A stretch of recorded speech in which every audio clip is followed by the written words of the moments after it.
अध्याय 1671 मूर्ख बच्चा।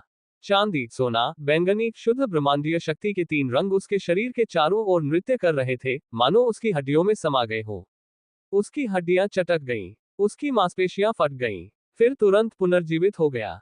उसकी वंश परंपरा में परिवर्तन हो रहा था। उसके बच्चे की धड़कन फिर से तेज हो गई, जिससे उसके शरीर में ऊर्जा की गर्माहट दौड़ गई और परिणामस्वरूप उसकी स्थिति स्थिर हो गई। गर्भ में पल रहे बच्चे के बिना उसकी तुरंत मृत्यु हो जाती। जिस क्षण एनजी ने अनुष्ठान शुरू किया, उसी क्षण से वास्तविकता कांप उठी। गहरे अंतरिक्ष का वायुहीन निर्वात उसके लटके हुए शरीर के चारों ओर विकृत हो गया। जैसे ही गुस्ताव के बिखरे हुए सार से भरी बोतलों से चांदी सफेद चमक की लपटें फूट पड़ी।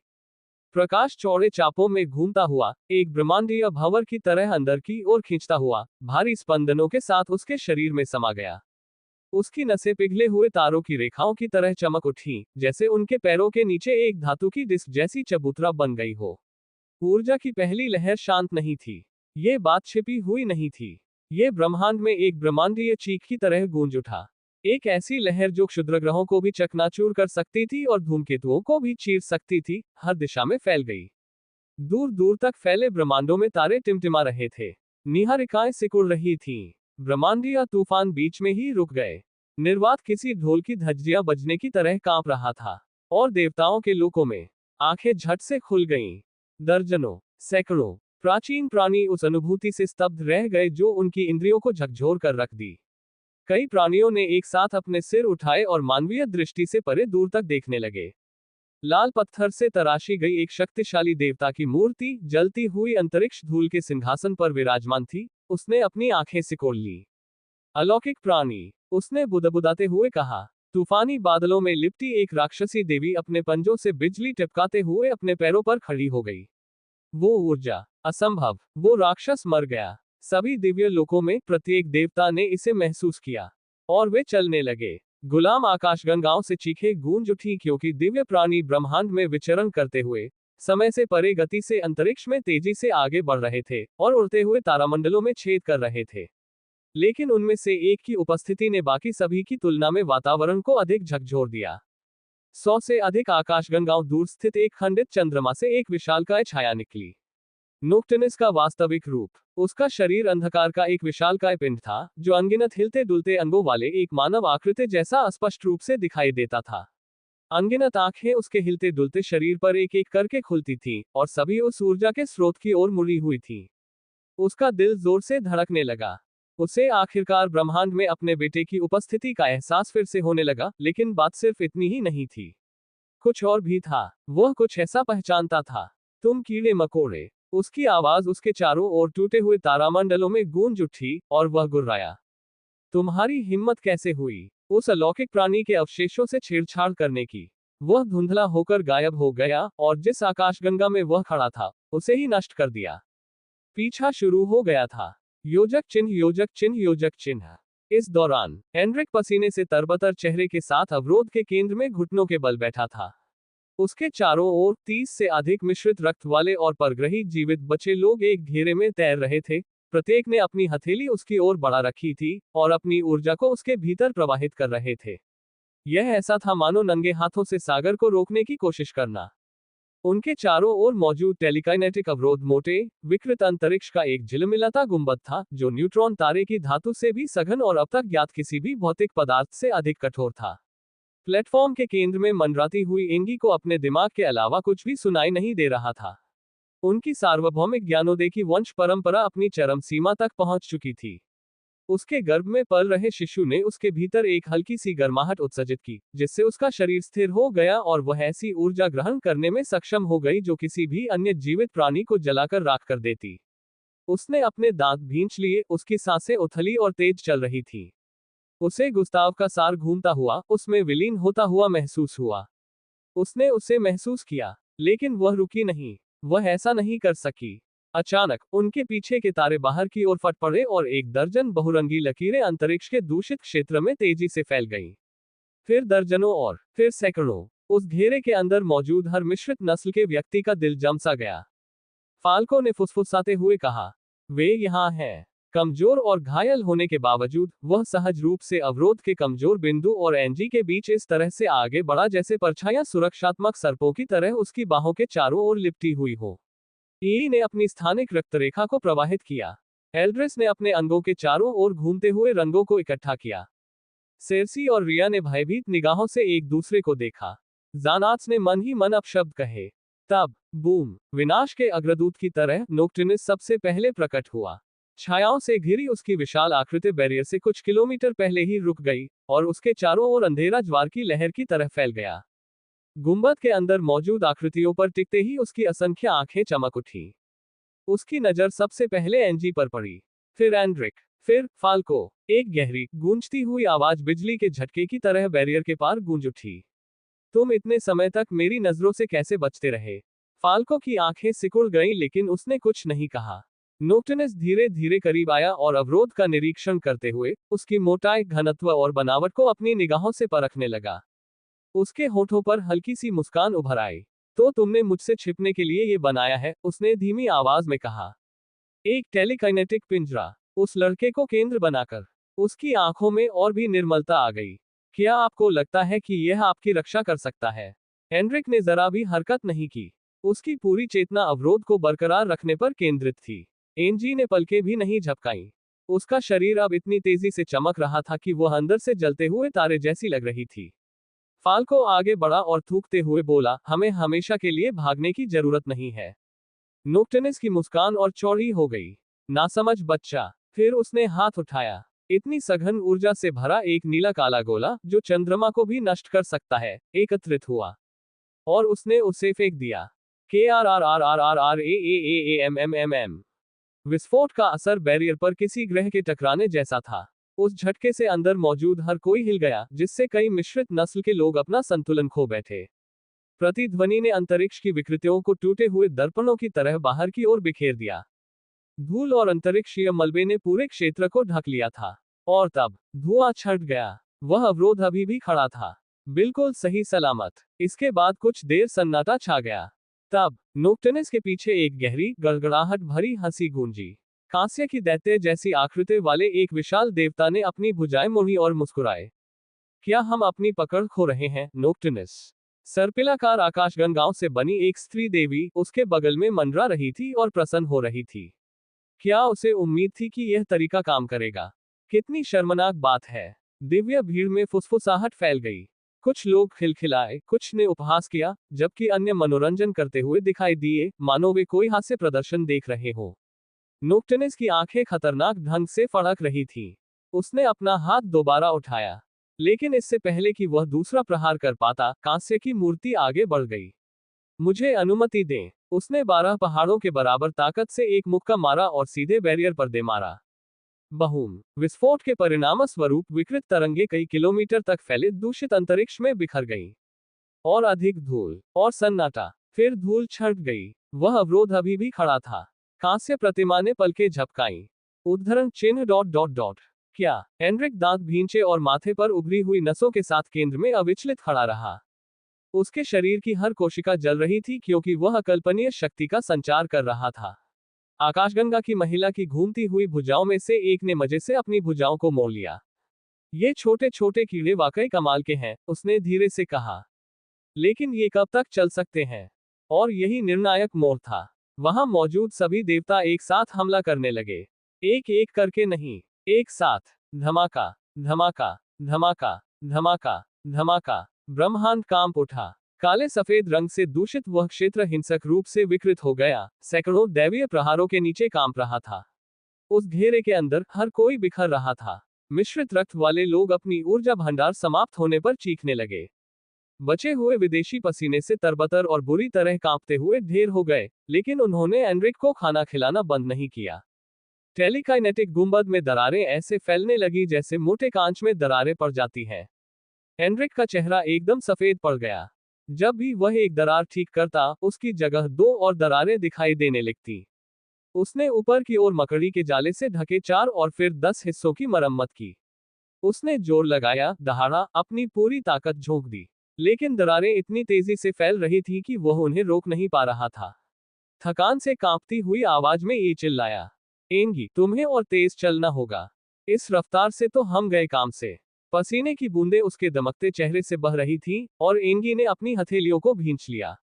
लगभग, वह हौंफते हुए बोली और जोर से धक्का देने लगी। लेकिन बाधा मर रहा था। बाईं ओर एक विशाल दरार पड़ गई। 1 मीटर चौड़ा पूरा छेद फट गया। नहीं, एनरिक चीखा, उसे बंद करने की कोशिश करते हुए।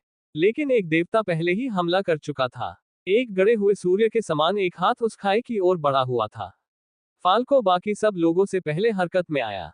उसके शरीर से काली धुंध फूट पड़ी, जिससे जीवित अंधकार की एक खुरदरी दीवार बन गई जो छेद पर जा गिरी। अप्रत्याशित बल से झुलसकर देवता कुछ इंच की दूरी पर ही रुक गया।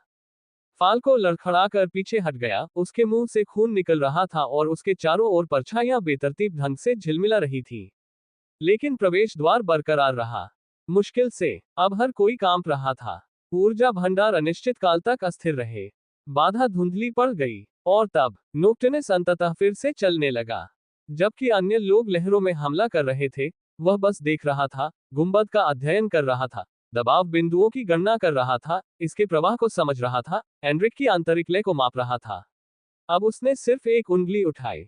यह मजेदार था, उसने धीरे से कहा। लेकिन अब ये यही समाप्त होता है। उसकी उंगली नीचे की ओर झुकी। ब्रह्मांडों से भी अधिक घनी अंधकार की एक लहर ऊपर से टूटकर गिर पड़ी। अंदर मौजूद सभी लोग चीखने लगे। वह अवरोध फट गया और फिर अंदर ही अंदर धंस गया। बबूम। विस्फोट की तीव्र लहर ने उन सभी को अंतरिक्ष में ऐसे उछाल दिया जैसे किसी विस्फोट में गुड़िया इधर उधर फेंक दी गई हो। उनके कवच ने उन्हें बचा लिया, लेकिन उनके शरीर तेजी से घूमने लगे। कुछ लोग बल के कारण उल्टी करने लगे, जबकि कुछ दबाव के कारण बेहोश हो गए। अवरोध हट गया था, पूरी तरह से गायब हो गया, और दर्जनों देवता एक साथ हत्या करने के इरादे से भड़क उठे। कांस्य की वह विशालकाय मूर्ति तुरंत एनरिक की ओर मुड़ गई, जो अभी भी उस प्रतिक्रिया से उबर नहीं पाया था। तुम, देवता गुर्राया, तुमने मुझे सबसे ज्यादा परेशान किया। उसने जलती हुई हथेली उठाई। दिव्य ऊर्जा का एक विस्फोट प्रकाश की गति से एनरिक की ओर बढ़ा, जो उसे कणों में परिवर्तित करने के लिए पर्याप्त शक्तिशाली था। बाकी सभी लोग अभी भी असहाय होकर अंतरिक्ष में इधर उधर भटक रहे थे। हस्तक्षेप करने के लिए कोई भी आसपास नहीं था। ये हमला एनरिक तक पहुंच गया, और अंतिम क्षण में शुद्ध सफेद ब्रह्मांडीय प्रकाश से जगमगाता हुआ एक छोटा पतला हाथ कहीं से प्रकट हुआ, और उसने उस विस्फोट को ऐसे पकड़ लिया जैसे वह महज एक हल्की हवा हो। तब श्ररप, एक हल्के से स्वाइप से हमला गायब हो गया, जैसे कि वह कभी वहां था ही नहीं। युद्ध क्षेत्र में सन्नाटा छा गया। धीरे धीरे चमकती हुई आकृति मलबे से भरे अंतरिक्ष में आगे बढ़ती गई। उसकी आभा नवजात सूर्य की तरह चमक रही थी। उसकी आंखों में शांत उदासीनता की चमक थी। वह कोई और नहीं बल्कि एनजी थी। वह ठंडी निगाहों से स्तब्ध देवताओं के सामने खड़ी रही। अनुष्ठान पूर्ण हो गया। अब उसके पास अलौकिक शक्तियों का 50% हिस्सा था, और उसके चारों ओर का ब्रह्मांड कांप उठा। एंगी द्वारा एक ही झटके में देवता के हमले को विफल करने के क्षण भर बाद युद्ध क्षेत्र में सन्नाटा छा गया। जो देवता कुछ ही सेकंड पहले विनाशकारी उग्रता से टेलीकाइनेटिक अवरोध को चीर रहे थे, वे अब गतिहीन होकर उस सुनहरे सफेद आकृति को घूर रहे थे जिससे असीम ऊर्जा निकल रही थी। एनजी आगे की ओर तैरती हुई बढ़ी, और उसकी आंखें दोहरे रंग की चमक से दमक उठी, जैसे ब्रह्मांड के आधे स्पेक्ट्रम का प्रकाश उनमें समाहित हो। उसकी उपस्थिति ने उस क्षेत्र को विकृत कर दिया, जिससे अंतरिक्ष के कुछ हिस्से फैल गए और अन्य संकुचित हो गए। 50%, उसकी शक्ति का 50%। अलौकिक शक्ति, गुस्ताव की शक्ति। ये भावना उसके भीतर हिंसक रूप से उमड़ रही थी, हर धड़कन के साथ वास्तविकता को चकनाचूर करने की धमकी दे रही थी। उसके बाल दबाव में धुएं की तरह हवा में तैरने लगे, उसके अंगों से ब्रह्मांडीय प्रकाश की तेज किरणें निकलने लगी, क्योंकि वह मिश्रित रक्त वाले शरीर की सीमाओं के भीतर शक्ति को समाहित करने की कोशिश कर रही थी। उसने एक बार सांस ली, और उस एक सांस ने सैकड़ों किलोमीटर तक अंतरिक्षीय झटके पैदा कर दिए। फाल्को, एनरिक, एल्डरिस, रिया, सेर्सी, एलिवोरा और बाकी सभी लोग अपनी आंखें फाड़कर देखते रह गए। वे अभी भी उस सदमे से उबर रहे थे जो बैरियर के टूटने पर उन्हें फेंके जाने से हुआ था। जैसे ही एनजी हिली, वो गायब हो गई। एक विशालकाय देवी ने पलक झपकते ही अपनी मुट्ठी उसके धड़ में गड़ दी। इस प्रहार से वास्तविकता अंदर की ओर धंस गई। एक विलंबित ध्वनि विस्फोट मरते हुए तारे की तरह चीख उठा।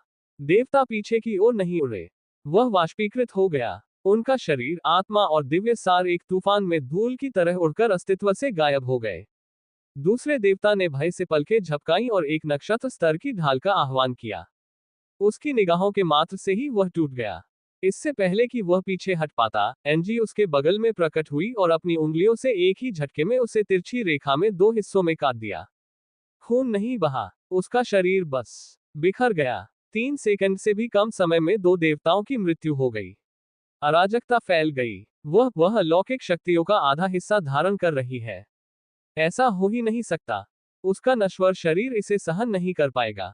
एनजी कुछ नहीं बोली। उसे बोलने की जरूरत भी नहीं थी। जैसे जैसे वह आगे बढ़ती गई, उससे ऊर्जा की लहरें फूटती गईं और उसने अपने दोस्तों को बिना उनकी ओर देखे ही अपने पीछे ढाल बना लिया। जब भी कोई देवता उसे घेरने की कोशिश करता, ब्रह्मांडीय प्रकाश की एक पतली सी किरण उन्हें घेर लेती और अंतरिक्ष के विकृत टुकड़ों में फेंक देती। हेनरिक ने भय और विस्मय के साथ यह सब देखा। क्या ये एनजी है? वो तो बिल्कुल ही अलग स्तर की है। ई ने घबराकर कहा, स्तर की बात छोड़ो। यह अब नश्वर नहीं रहा। देवता भी भयभीत दिख रहे हैं। फाल्को मुट्ठी भींचे चुपचाप खड़ा रहा। उसका पिता नोक्टनस एनजी के सामने खड़ा था और दोनों एक खामोश गतिरोध में उलझे हुए थे। हटो, एनजी ने धीरे से कहा। नोक्टनस की आंखें सिकुड़ गईं। तुम अभी शक्तिशाली हो, लेकिन शक्ति तुम्हें बुद्धिमान नहीं बनाती। तुम एक नश्वर प्राणी हो जो ब्रह्मांडीय इच्छा शक्ति का प्रयोग कर रहे हो। तुम इसे धारण करने के योग्य नहीं हो। एनजी ने कोई जवाब नहीं दिया। उसके चारों ओर रोशनी तेज हो गई। मैंने कहा, हटो। नोक्टनस ने अभेद्य अंधकार से निर्मित एक काला भाला आगे की ओर घुमाया। उसने उसे 2 उंगलियों से पकड़ लिया। उस झटके से उनके पीछे 100 मील लंबा दूषित अंतरिक्ष का एक टुकड़ा बिखर गया, लेकिन नोक्टनस ही वह था जो पीछे की ओर फेंका गया और ढह चुके आयामों के टुकड़ों को तोड़ता हुआ टूटे हुए कांच के टुकड़ों की तरह बिखर गया। वहां मौजूद सभी देवताओं के मुंह से सिसकियां गूंज उठी। स्वयं ब्रह्मांड का राह उठा। जैसे ही एंगी ने तेजी से ऊपर की ओर छलांग लगाई, युद्ध फिर से भड़क उठा। वह एक ऐसे देवता के पीछे प्रकट हुई जो बहुब्रह्मांडीय स्तर की सीलिंग क्षमता को सक्रिय करने का प्रयास कर रहा था। देवता के चीखने से पहले ही उसने अपनी असीम शक्ति से उस शक्ति को नष्ट कर दिया। ऊपर से 3 और देवता अवतरित हुए और उन्होंने एक साथ ऐसी किरणें छोड़ी जो तारकीय समूहों को द्रवीकृत करने में सक्षम थी। एंगी ने एक हथेली उठाई।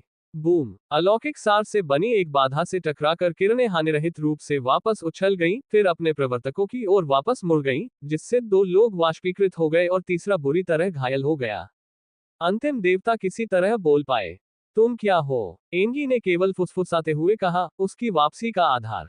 और उसने उसे कुचल दिया। विकृत काले सफेद रंग की एक लहर दूषित अंतरिक्ष के उस क्षेत्र में फैल गई, वही भ्रष्टाचार जो गुस्ताव की मृत्यु के कारण हुआ था।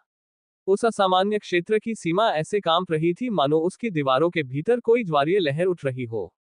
फाल्को ने खुद को संभाला और सेर्सी और रिया को ढाल की तरह बचाया क्योंकि अंतरिक्षीय झटके खतरनाक रूप से उनके करीब से गुजरे। ये तो हद से ज्यादा हो रहा है, एल्ड्रिस ने बुदबुदाते हुए कहा। उसका शरीर हमेशा के लिए इतनी शक्ति सहन नहीं कर सकता। लेकिन बढ़ती अस्थिरता के बावजूद एंगी ने अथक संघर्ष किया। यहां तक कि जब उसकी बाहों में दरारें पड़ गईं, जब उसकी नसें दर्दनाक रूप से चमकने लगी, तब भी वह एक के बाद एक देवता को पराजित करती रही। जब तक अंतरिक्ष फट नहीं गया। उनके ऊपर एक विशाल काली सफेद दरार दिखाई दी, जो किसी ठंडे, प्राचीन देवता की आंख की तरह लग रही थी। इससे नीचे की ओर, निरीक्षक, सिर्फ वही नहीं, सैकड़ों देवी देवता। ये अवतार नहीं है। ये अनुमान नहीं है। असली शरीर। जैसे ही वे पास आए, दूषित अंतरिक्ष का पूरा क्षेत्र अंधकार में हो गया। उनकी संयुक्त उपस्थिति अत्यंत घुटन भरी थी। यहां तक कि अलौकिक सार के कारण उत्पन्न विकृति भी उनसे डरकर पीछे हट गई। एंगी भारी सांसें लेते हुए उनके सामने तैरती हुई आई। पर्यवेक्षक का चमकता हुआ विशाल शरीर थोड़ा विचलित भाव लिए उन सभी के ऊपर मंडरा रहा था। तो उस नन्ही नश्वर लड़की को उसकी शक्ति विरासत में मिली। एंगी चुपचाप ऊपर की ओर देखती रही। निरीक्षक ने अपना एक विशालकाय हाथ आगे बढ़ाया। तुमने मेरी जाति के कई लोगों को मार डाला है। इसी कारण तुम्हारा विनाश निश्चित है। फाल्को सहज रूप से आगे बढ़ा। रुको, वह चिल्लाया। वह फाल्को, नोक्टनस ने बीच में ही टोकते हुए कहा। पीछे हट जाओ। एंजी ने अपना सिर ऊपर उठाते हुए अपनी 50% अलौकिक शक्ति का पूरा इस्तेमाल किया। क्या तुम सबको एहसास भी है कि तुमने क्या किया है? तुम अभी भी क्या कर रहे हो? तुम्हारे कारण ब्रह्मांड ढह रहा है। गुस्ताव ने सब कुछ बचाने की कोशिश की, लेकिन तुम्हारा घमंड, तुम्हारा अहंकार लगातार आगे बढ़ते रहे। पर्यवेक्षक ने एक भयावह हंसी हंसी, जिससे अंतरिक्ष का ताना बाना हिल गया। उन्होंने सरल शब्दों में कहा, ब्रह्मांड की उत्पत्ति शून्य से हुई। यदि यह शून्य में ही विलीन हो जाए तो ऐसा ही हो। एनजी की आंखें सिकुड़ गईं और अधिक चमकने लगी। इसीलिए अलौकिक शक्तियों का अस्तित्व है, ताकि तुम्हें नियंत्रण में रखा जा सके, क्योंकि तुम देवता अपनी शक्ति का दुरुपयोग बहुत लापरवाही से करते हो। विस्मृति के कगार पर खड़े होकर भी आप साहपूर्वक बोल रहे हैं, निरीक्षक ने उत्तर दिया। फिर वह थोड़ा नीचे झुक गया। लेकिन अलौकिक प्राणी मर चुका है, वाष्पीकृत हो चुका है, चला गया है। और अगर वह किसी तरह सैकड़ों हजारों साल बाद लौट भी आए, तो ये ब्रह्मांड और आप जैसे अनमोल नश्वर प्राणी पहले ही धूल बन चुके होंगे। एंगी ने एक धीमी, बेचैन कर देने वाली मुस्कान दिखाई। इतना यकीन नहीं करते। निरीक्षक रुका, और हर देवता भी रुका। एंजी ने अपना सिर झुकाया। आपको अभी तक इसका एहसास नहीं हुआ है ना? कुछ पल के लिए सन्नाटा छा गया। और तब, बादम, हल्का, कोमल, जैसे कोई दूर की गूंज। उस आवाज से देवता चौंक उठे। बादम, आवाज तेज होती गई। उसकी छाती से नहीं, उसके पेट से। उनकी आंखें चौड़ी हो गईं। नोक्टनिस ने भयभीत होकर फुसफुसाया। उद्धरण चिन्ह डॉट डॉट डॉट। एक धड़कन। निरीक्षक का चेहरा सदमे से विकृत हो गया। तुम उसके बच्चे को जन्म दोगी? परम अविश्वास की लहर पूरे समुदाय में फैल गई। फाल्को की आंखें चौड़ी हो गईं। एंगी, तुम गर्भवती थी। अचानक हुए खुलासे से एंड्रिक लड़खड़ाकर पीछे हट गया और लगभग घुटनों के बल गिर पड़ा। ईरी ने हैरानी से चिल्लाकर कहा, इतने समय से? रिया कांपते हुए अपना मुंह ढंक लिया। एंगी, सेर्सी ने अपना सीना पकड़ लिया। कैसे? कब? एंजी ने उनकी तरफ नहीं देखा। निरीक्षक के चेहरे के भाव और भी गंभीर, कुछ प्राचीन से लगने लगे। मैं समझ गया, उसने धीरे से कहा। वह सार, वह अलौकिक सार जिसे मैंने कुछ मिनट पहले महसूस किया था। केवल तुम ही उसकी शेष शक्ति को अवशोषित नहीं कर रहे थे। वह बच्चा एक प्रकाश स्तंभ है, पुनर्जन्म का बीज है। नोक्टनिस ने अपनी मुट्ठियां भींच ली। यह बहुत बहुत बुरा है। लेकिन निरीक्षक फिर से हंसने लगा, पहले से भी ज्यादा जोर से। तो मैं अब इस समस्या का अंत कर दूंगा। परलोकवासी कभी वापस नहीं लौटेंगे, संतान के माध्यम से भी नहीं। फाल्को गुर्राते हुए आगे बढ़ा। उसे छूना मत, तो तुम कुछ नहीं करोगे। निरीक्षक की आवाज एक ढहते हुए हिमंदी बादल की तरह गूंजी। उसने अपने 6 हाथों में से एक हाथ उठाया। एक विनाशकारी गोला बना जिसमें आकाशगंगाओं को अस्तित्व से मिटाने की क्षमता थी। एंजी जरा भी नहीं हिचकी, बजाय वह हंसी, खुले तौर पर, उन्मादपूर्वक। देवता स्तब्ध रह गए, यहां तक कि उनके सहयोगी भी अड़ियल हो गए। निरीक्षक ने असमंजस में अपना हाथ थोड़ा नीचे कर लिया। मजेदार क्या है? उसने पूछा। एंजी की निगाहें उस पर टिक गईं, और उसका शरीर चकाचौंध कर देने वाली सफेद रोशनी के कणों में विलीन होने लगा।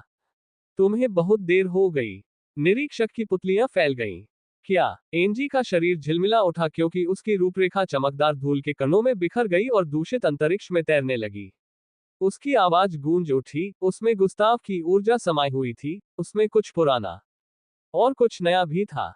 जो शुरू हो चुका है उसे आप रोक नहीं सकते। उसकी आकृति और भी अधिक बिखर गई, दीप्तिमान टुकड़ों में बदल गई जो चमकती बर्फ की तरह बिखर गए। फाल्को चिल्लाया, एंगी, लेकिन उसने कोई प्रतिक्रिया नहीं दी। जैसे जैसे एंजी का शरीर शुद्ध ब्रह्मांडीय प्रकाश के झिलमिलाते कणों में विलीन होता गया, वैसे वैसे तारों पर शासन करने वाले और ब्रह्मांडों का निर्माण करने वाले देवता भी अपनी जगह पर जम गए। उसकी हंसी फीकी पड़ गई, उसकी चमक और भी बढ़ गई, और एक ऐसी आवाज में जो हर आयाम में गूंज उठी, उसने अपने नश्वर शरीर के अंतिम शब्द फुसफुसाए। मैं तुमसे प्यार करती हूँ, गुस्ताव। हम दोनों करते हैं। उसके भौतिक शरीर का अंतिम टुकड़ा भी टूटकर अलग हो गया और उसके चारों ओर फैले प्रकाशमान कणों के सागर में विलीन हो गया। लेकिन वे बिखरती हुई धूल की तरह इधर उधर नहीं फैले। वे मंडराते रहे, निलंबित, और वह चमकने लगा। प्रकाश के तैरते बादल से एक कंपन की लहर बाहर की ओर फैल गई। कण एक बार, 2 बार धड़क उठे, फिर इतनी तीव्रता से फट पड़े कि सभी को अपनी आंखें ढकनी पड़ी। लेकिन फिर भी वे उससे नजरें नहीं हटा सके, क्योंकि कुछ असंभव सा घट रहा था। प्रकाश के कण क्षीण नहीं हो रहे थे, वे इकट्ठा हो रहे थे। पर्यवेक्षक के तीनों चेहरे भ्रम और बढ़ते भय से विकृत हो गए। नहीं, उसने बुदबुदाते हुए कहा, ऐसा होना संभव नहीं होना चाहिए। ब्रह्मांडीय ऊर्जा के पतले धागे आसपास के अंतरिक्ष से फैलने लगे। वे सभी दिशाओं से, तारा समूहों से, डार्क मैटर की नसों से, और अपने आसपास के दूषित आयामी दरारों से अंदर की ओर खींचते चले गए, जैसे कोई भावर सृष्टि को निगल रहा हो। फाल्को अवाक होकर पीछे की ओर लड़खड़ा गया। हेनरिक की आवाज कांप रही थी, क्या वह ब्रह्मांड को खींच रही है? एल्ड्रिस ने फुसफुसाते हुए कहा, यह कोई खिंचाव नहीं है। यह ब्रह्मांड किसी चीज पर प्रतिक्रिया दे रहा है। देवता असहाय होकर देखते रहे क्योंकि उनकी दिव्य सर्वव्यापी इंद्रियां कणों द्वारा बुनी जा रही चीज को समझने में विफल रहीं। एक प्रपत्र संरचना, एक उपस्थिति। प्रकाश के कण तेजी से घूमने लगे, आपस में मिल रहे थे, आकार ले रहे थे, एक नियंत्रित नृत्य में नया रूप ले रहे थे जो सृष्टि के हर नियम को चुनौती दे रहा था। निरीक्षक ने हस्तक्षेप करने के लिए हाथ उठाया, लेकिन अदृश्य शक्ति के एक जोरदार प्रहार से उसकी उंगलियां जम गईं, जिससे उसे हाथ पीछे खींचना पड़ा। नोक्टनस ने तीखे स्वर में फुसफुसाया, पर्यवेक्षक, हमें हस्तक्षेप करना होगा। हम ऐसा नहीं कर सकते, ओवरसियर ने गुस्से से कहा। यह तो हमारे बस की बात ही नहीं है। विलय की प्रक्रिया तेज हो गई। प्रकाश के केंद्र में एक मानवाकार आकृति बनने लगी। हल्की ब्रह्मांडीय चमक के साथ धीरे धीरे चिकनी और बेदाग त्वचा उभरने लगी। मांसपेशियां पूर्णतया संरेखित होकर दिव्य समरूपता से गढ़ी गईं। दुबला पतला लेकिन अविश्वसनीय रूप से मजबूत शरीर ने आकृति का स्थान ले लिया।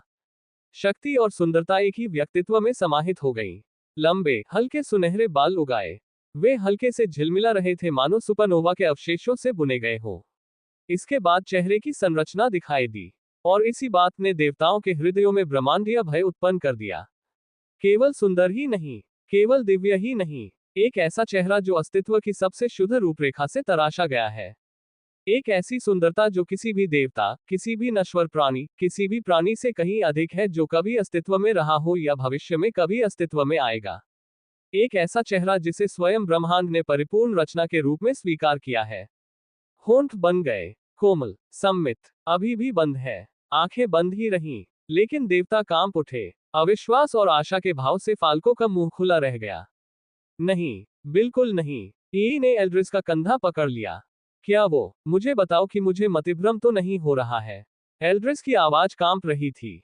तुम नहीं हो। आंखों में आंसू भर आने पर सेर्सी ने अपना मुंह ढंक लिया। एंगी, उसने सच में ऐसा कर दिया। चमकती हुई आकृति पूरी तरह से ठोस हो गई। अब रोशनी नहीं रही, मांस, रूप, उपस्थिति, एक ऐसा शरीर जो आयामों को कुचलने के लिए पर्याप्त शक्ति का विकिरण करता था। एक ऐसी उपस्थिति जिसने अस्तित्व के नियमों को ही तोड़ दिया। युद्ध क्षेत्र में सन्नाटा छा गया क्योंकि हर किसी की निगाह, नश्वर और दिव्य, उस आकृति पर टिक गई। निरीक्षक की आवाज सदियों में पहली बार कांप उठी जब उसने फुसफुसाते हुए कहा, उद्धरण चिन्ह ... अलौकिक। चमकती हुई आभा शांत हो गई। उस आकृति ने मृत्यु के बाद पहली बार सांस ली। और तब गुस्ताव ने अपनी आंखें खोली। एक तीव्र आघात तरंग तुरंत बाहर की ओर फैल गई, आकाशगंगाओं में फैल गई, ब्लैक होल को भेदते हुए हर आयाम में प्रवेश कर गई, सोए हुए तारों को जगा दिया और उग्र क्वासरों को शांत कर दिया। सब कुछ झुक गया, लाक्षणिक अर्थ में नहीं, अक्षरशः। प्रत्येक जीवित प्राणी, हर ग्रह, ब्रह्मांडीय ऊर्जा का प्रत्येक कण, प्रत्येक देवता, प्रत्येक नश्वर प्राणी, संपूर्ण ब्रह्मांड में मौजूद प्रत्येक प्राणी, सभी घुटनों के बल गिर पड़े। पूजा अर्चना के कारण नहीं, क्योंकि उनके शरीर अब उस शक्ति का विरोध नहीं कर सकते थे जो श्रद्धा की मांग करती थी। फाल्को, एंड्रिक, एल्ड्रिस, रिया, सेर्सी, ग्लेड, एलिवोरा, एनजी के अवरोध के धुंधले अवशेषों के पीछे सुरक्षित होने के बावजूद अपने शरीर को नीचे की ओर झटकते हुए, गहराई से झुकते हुए, अपने माथे को लगभग धातु के मंच को छूते हुए महसूस किया। ये क्या बकवास है? हौंफते हुए बोला, उसकी उंगली उठाना भी मुश्किल हो रहा था। रिया बुरी तरह कांप उठी। उसका दबाव असहनीय है। एल्ड्रिस ने दांत भींचे और अपनी इच्छा के विरुद्ध घुटनों के बल बैठ गया। यह दबाव नहीं है, यह अधिकार है। फाल्को घुटनों के बल बैठा था और उसकी मुट्ठियां कांप रही थी। उसने फुसफुसाते हुए कहा, गस, यहां तक कि संपूर्ण अस्तित्व के स्तरों पर शासन करने वाले देवता भी नीचे की ओर गिरने के लिए मजबूर हो गए और अपने घुटनों के बल जा गिरे। नोक्टनस के चेहरे पर विस्मय और भय का मिला-जुला भाव उभर आया। यह पूर्ण अलौकिक शक्ति है, स्वयं सृष्टि का दबाव। निरीक्षक ने अपना सिर झुकाया, हालांकि उसकी अनेक आंखों में क्रोध की झलक दिखाई दे रही थी। एक भी देवता प्रकट नहीं हो सका। किसी ने भी ऐसा करने की हिम्मत नहीं की, क्योंकि गुस्ताव सिर्फ वापस नहीं आया था, वह पूर्ण रूप से स्वस्थ था। 50% नहीं, कमजोर नहीं हुआ, अधूरा नहीं है, 100% अलौकिक शक्ति। इतनी विशाल शक्ति की स्वयं ब्रह्मांड की मरम्मत शुरू हो गई। अंतरिक्ष में मौजूद दरारें अपने आप भर गईं। ढह चुके आयामों का पुनर्निर्माण हुआ। लुप्त हो रही ब्रह्मांडीय संरचनाएं ठीक हो गईं। दूर स्थित आकाशगंगाएं फिर से जीवंत हो उठी। मृत तारे पुनर्जीवित हो उठे।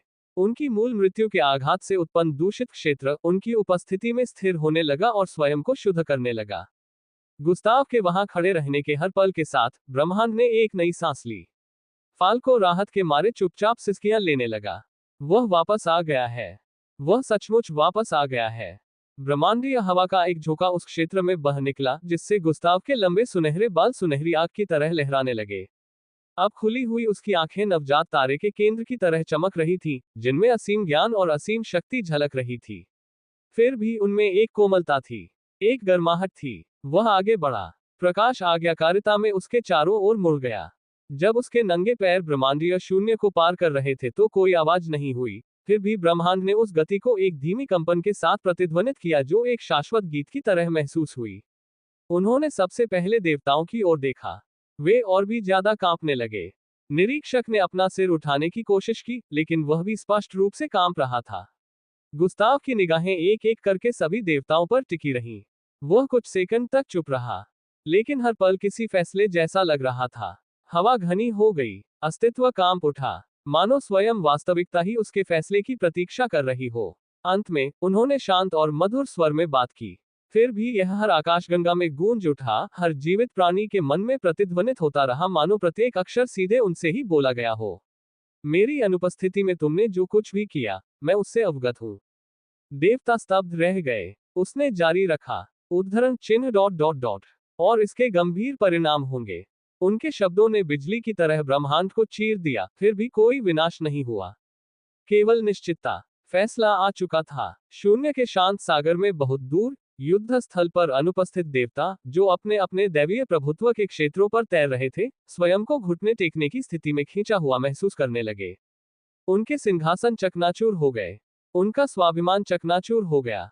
उनका अधिकार समाप्त हो गया। उन्होंने सिर झुकाया, क्योंकि गुस्ताव की वापसी पुनरुत्थान नहीं थी, यह एक सुधार था। ब्रह्मांड ने अपने राजा को याद किया। संपर्क सेवा की शर्तें साइट मैप। वंश प्रणाली C 1675 मैं दयालु बनूंगा। अध्याय 1675 मैं दयालु रहूंगा। एनजी द्वारा किए गए अनुष्ठान ने न केवल गुस्ताव को पुनर्जीवित किया, बल्कि उसे पूरी तरह से वापस लौटा दिया। 100% अलौकिक शक्ति, सत्ता का एक ऐसा स्तर जो इतना निरंकुश, इतना दमनकारी और इतना प्राचीन था कि केवल इसका अध्ययन करने का प्रयास करने मात्र से ही संपूर्ण सभ्यताओं को इतिहास से मिटा दिया गया था। उनकी उपस्थिति मात्र से ही ब्रह्मांड में शांति और सुकून का संचार होने लगा। आयामी दरारें स्वतः ही भरने लगी, मरते हुए तारे स्थिर हो गए, खोई हुई ऊर्जाएं सामंजस्य में पुनः स्थापित हो गईं। उनका अस्तित्व ही ब्रह्मांडीय व्यवस्था की एक स्वाभाविक अवस्था थी।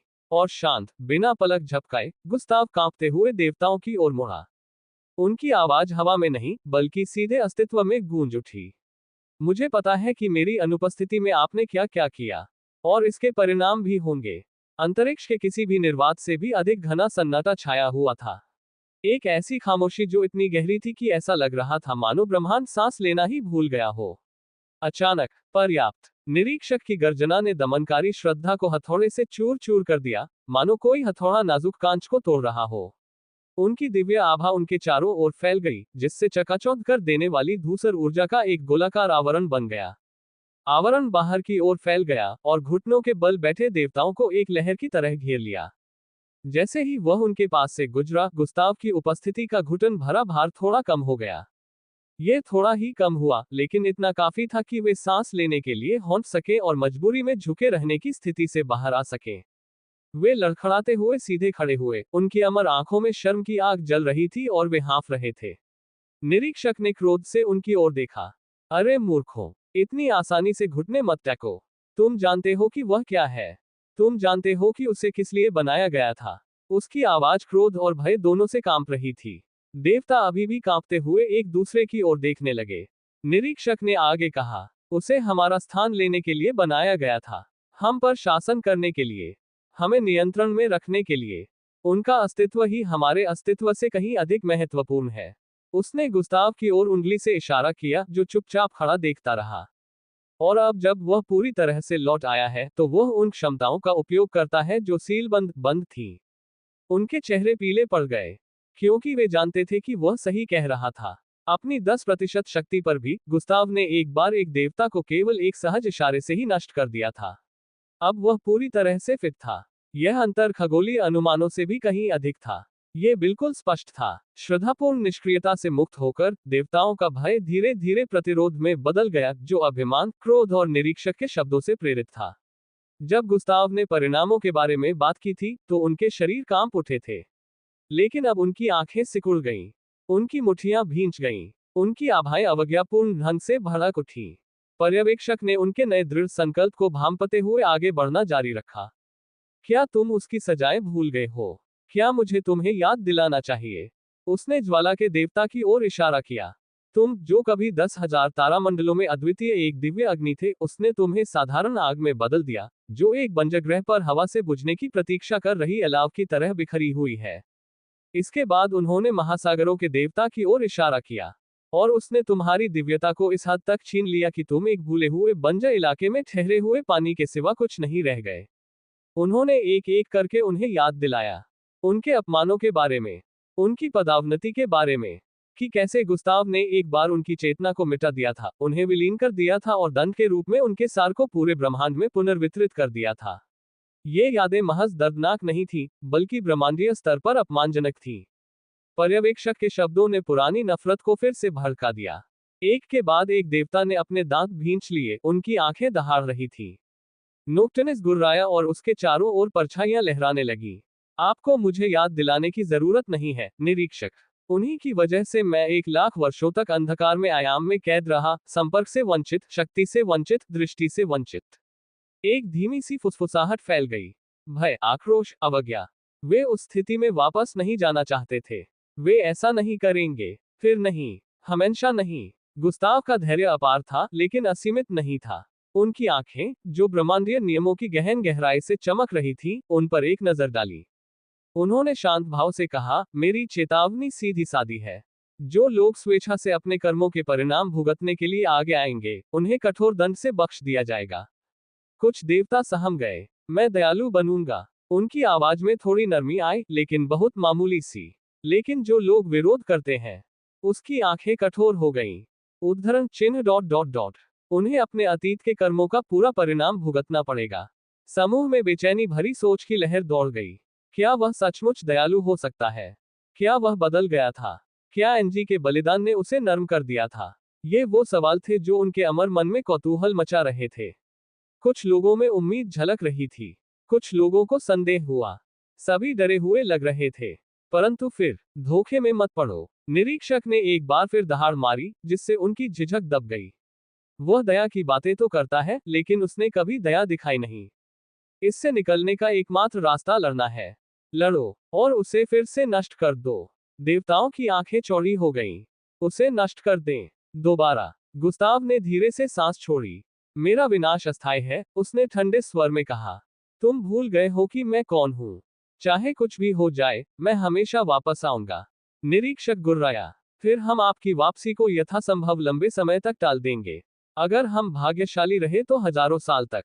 और इस बार, एक बार जब आप गिर जाएंगे। उसकी आंखों में क्रूरता की चमक थी। मैं ये सुनिश्चित करूंगा कि तुम्हारे दोस्त भी मर जाएं, ताकि कोई भी अनुष्ठान तुम्हें जल्दी वापस न ला सके। कुछ देर की खामोशी लौटते ही गुस्ताव की आंखें सिकुड़ गईं। फिर, उनकी आवाज आदिम अधिकार के साथ गरज उठी। आप भूल जाते हैं कि आप किससे बात कर रहे हैं, ओवरसियर। मैं हूं। इससे पहले कि वह अपनी बात पूरी कर पाता, गुस्ताव के पीछे एक हताश देवता प्रकट हुआ और उसने छुपकर हमला कर दिया। संघनित डार्क मैटर का एक ब्लेड, जो एक छोटे ब्रह्मांड को चीरने के लिए पर्याप्त तेज था, गुस्ताव की रीढ़ की हड्डी की ओर बढ़ा। सब लोग चौंक गए, लेकिन गुस्ताव डॉट डॉट डॉट बस सांस छोड़ दी। एक कोमल, सहज सांस छोड़ना।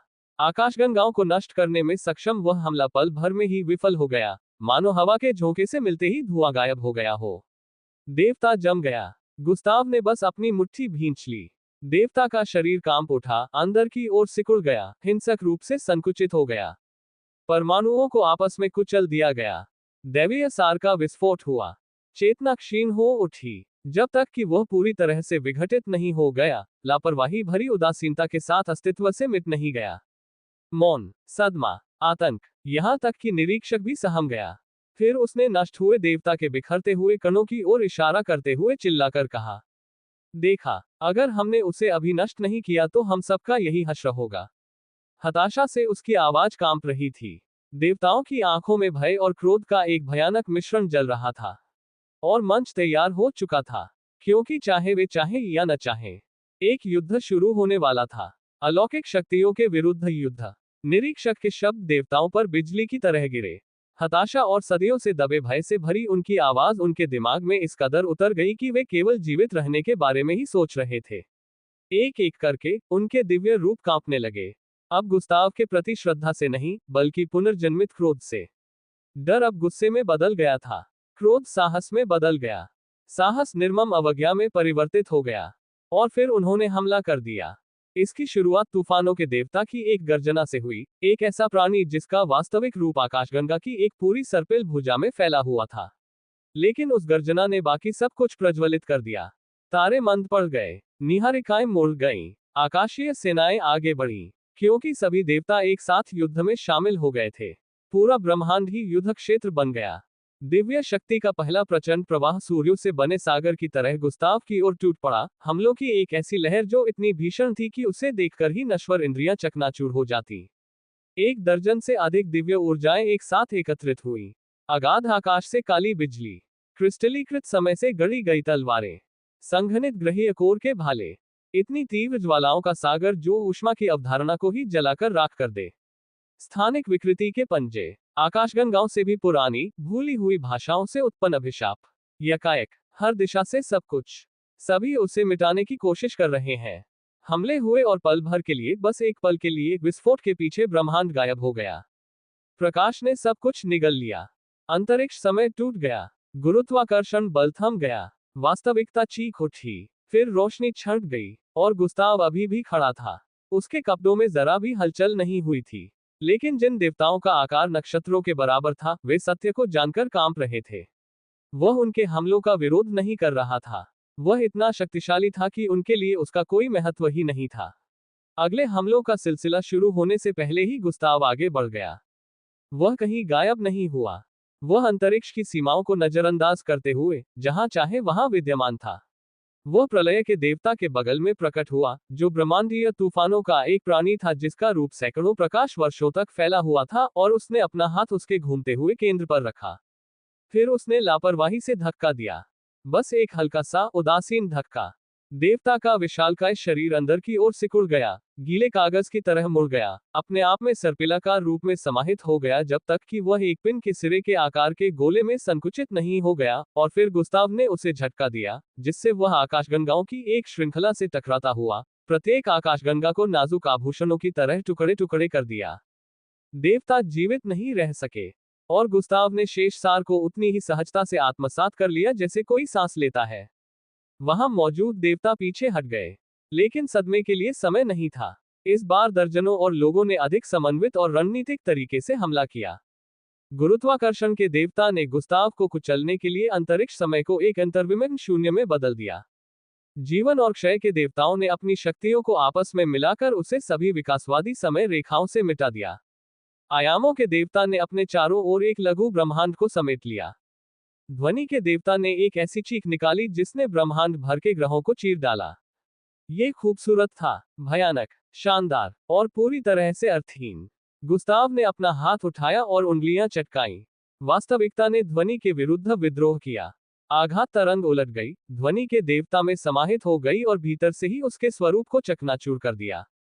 फिर गुस्ताव थोड़ा मुड़ा और अदृश्य शक्ति का एक विस्फोट किया, इतना सटीक और नियंत्रित कि इसने आयामों की देवी पर शल्य चिकित्सा की सटीकता से प्रहार किया, और उसके आयामी क्षेत्रों के ढहने से पहले ही उसे अस्तित्व से मिटा दिया। फिर वह मुड़ा, ढहते हुए शून्य से गुरुत्वाकर्षण की एक पतली सी लकीर पकड़ी और उसे रस्सी की तरह घुमाते हुए 3 और देवताओं को एक साथ बांध दिया, इससे पहले कि उनके शरीर को सिले हुए कपड़े की तरह फाड़ दिया जाए। मरने वाला हर देवता तुरंत उसमें समाहित हो जाता था। उनकी शक्तियां, उनके क्षेत्र, उनका सार, उनके इतिहास। गुस्ताव ने उन सभी को खा लिया। वह सिर्फ लड़ नहीं रहा था, वह ऊपर चढ़ रहा था। इस समय हजारों दिव्य सेवक मैदान में उमड़ पड़े। ये विभिन्न क्षेत्रों की सेनाएं थीं। अंधकार में आयाम से आए छायादार प्रेत, रेडियंट सैंक्टम से लाइट बोन टाइटन्स, नरक के केंद्र से ज्वाला आत्माएं। फ्रोजन टेसरेक्ट से क्रिस्टल संरक्षक। विशालकाय परीक्षण क्षेत्र से आए ग्रह के आकार के जीव। प्रत्येक देवता का अपना अपना क्षेत्र था। प्रत्येक राज्य के अपने अपने योद्धा थे। हर योद्धा जानता था कि यह युद्ध है। हजारों ब्रह्मांडीय सेनाएं एक साथ गुस्ताव पर टूट पड़ी। नोक्टर्नस भी युद्ध में उतर आया और उसने एक ऐसा घोर अंधकार फैलाया जिसने संपूर्ण तारामंडलों को निगल लिया। उसकी आकृति आकाश में फैल गई और वह दहाड़ते हुए परछाइयों की ऐसी धाराएं भेज रहा था जो अलौकिक प्राणियों को निगलने का प्रयास कर रही थी। पर्यवेक्षक भी शामिल हो गया और अंततः उसने अपनी शक्ति का पूर्ण प्रदर्शन किया। उसका शरीर इतना विशाल हो गया कि वह नॉक्टर्नस से भी ऊपर उठ गया और उसकी ऊर्जा दूर की आकाशगंगाओं में छेद करती हुई आगे बढ़ी। उन्होंने मिलकर युद्ध क्षेत्र को एक अराजक और भयावह दृश्य में बदल दिया। अलौकिक शक्ति की किरणें आपस में टकराईं और एक दूसरे को बेअसर कर दिया। आयाम हिंसक रूप से एक दूसरे पर आ गए। समय रुक रुक कर चल रहा था। पदार्थ द्रवीकृत हो गया। दबाव के कारण तारे धूल के कणों में परिवर्तित हो गए। हर पल ऐसा लग रहा था मानो ब्रह्मांड पूर्ण विनाश से बस कुछ ही सेकंड दूर है। और फिर भी गुस्ताव बेजोड़ बने रहे। हालांकि अंततः उन पर हमले होने लगे, लेकिन उन हमलों से उसे केवल इतना ही फर्क पड़ा कि वह थोड़ा चिढ़कर इधर उधर देखने लगा। उसने अपना हाथ उठाया और एक धड़कन को महसूस किया। एक साधारण नाड़ी। यह एक शांत लहर की तरह बाहर की ओर फैल गया, लेकिन इसने जिस भी चीज को छुआ, छाया के पहाड़, ज्वाला की लहरें, क्रिस्टल की सेनाएं, प्रकाश के दिग्गज सब गायब हो गए। मारा नहीं गया, नष्ट नहीं हुआ, अनिर्मित। यहां तक कि नॉक्टर्नस भी सहम गया जब उसकी परछाई गीले पेंट की तरह उतरने लगी। निरीक्षक ने दांत पीसते हुए खुद को संभाला। यह अब कोई लड़ाई नहीं रह गई थी। यह उल्टी गिनती थी। देवताओं के विलुप्त होने की उल्टी गिनती। गुस्ताव ने जिन देवताओं का वध किया, उन सभी ने उसकी शक्ति के अकल्पनीय विस्तार में योगदान दिया। उसने उन्हें सहजता से आत्मसात कर लिया, उनके क्षेत्रों को अपने भीतर समाहित कर लिया। उसके बालों में अलौकिक रंगों की लकीरें चमक रही थीं। उसकी त्वचा पहले से कहीं अधिक दमक रही थी, अधिक निखरी हुई लग रही थी। उसकी आभा इतनी गहरी हो गई कि उसके हिलने डुलने पर अस्तित्व ही कांप उठता था। वह जिस रूप में बदल रहा था, उसे परिभाषित करने के लिए शक्ति की अवधारणा भी अपर्याप्त प्रतीत हो रही थी। देवता भयभीत हो गए, क्योंकि वे इसे महसूस कर सकते थे। गुस्ताव आज जो था, वह इस युद्ध के अंत तक वैसा नहीं रहेगा। वह केवल सत्ता पुनः प्राप्त नहीं कर रहा था, वह विकसित हो रहा था, और उनकी मौतें इसे और हवा दे रही थी। जब लगभग आधे देवता हार चुके थे, तब निरीक्षक को एहसास हुआ कि वे जीत नहीं पाएंगे। उस पर लगातार हमले करके तो बिल्कुल नहीं। 50% होना एक बात थी, लेकिन उसका 100% होना बिल्कुल अलग ही स्तर की बात थी। निरीक्षक के मन में एक आखिरी चाल बाकी थी। एक ऐसा वर्जित विषय जिसे केवल अलौकिक प्राणियों को ही छूने की अनुमति थी। गुस्ताव को इसका तुरंत एहसास हो गया। उसकी आंखें सिकुड़ गईं। निरीक्षक ने प्रतिरोध करना बंद कर दिया और अचानक एक तेज रोशनी उत्सर्जित हुई, क्योंकि उसके दिव्य शरीर पर जगह जगह छेद दिखाई देने लगे। उसने अपनी बाहें चौड़ी करके फैलाई और अपने चारों ओर मौजूद देवताओं को आत्मसात करने लगा। गुस्ताव के सुरुचिपूर्ण, प्राकृतिक और परिपूर्ण अवशोषण के विपरीत। ये हिंसक था। जैसे ही देवताओं के सार को उसकी ओर खींचा गया, वे चीखने लगे। उनके राज्य टुकड़ों में बिखर गए।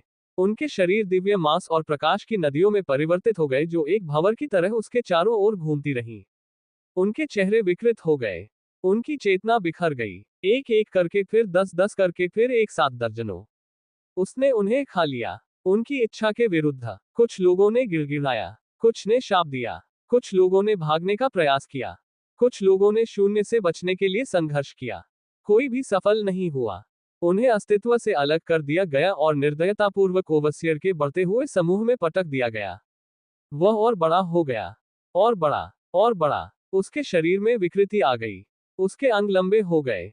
उसकी आभा काली पड़ गई। उसका रूप अंतरिक्ष के विभिन्न क्षेत्रों में फैली एक विशाल, विकृत आकृति में बदल गया।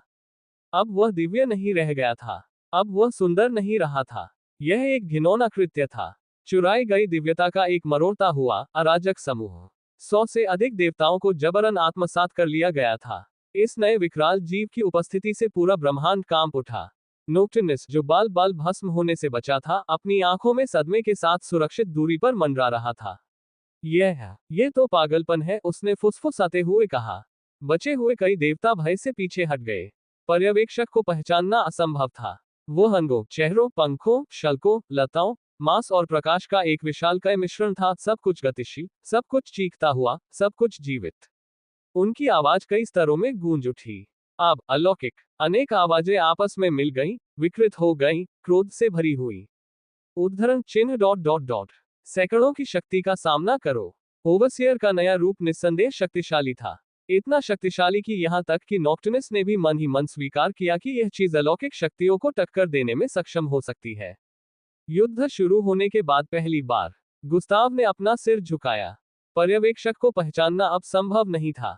जो कभी एक गरिमा में प्राचीन ब्रह्मांडीय संरक्षक जैसा दिखता था, वह विकृत होकर एक भयानक आकृति में बदल गया था। उसके शरीर से ऐसे रंग निकले जो नश्वर रंगों के स्पेक्ट्रम में मौजूद नहीं थे, और वे अंतरिक्ष को एक संक्रमण की तरह रंग रहे थे।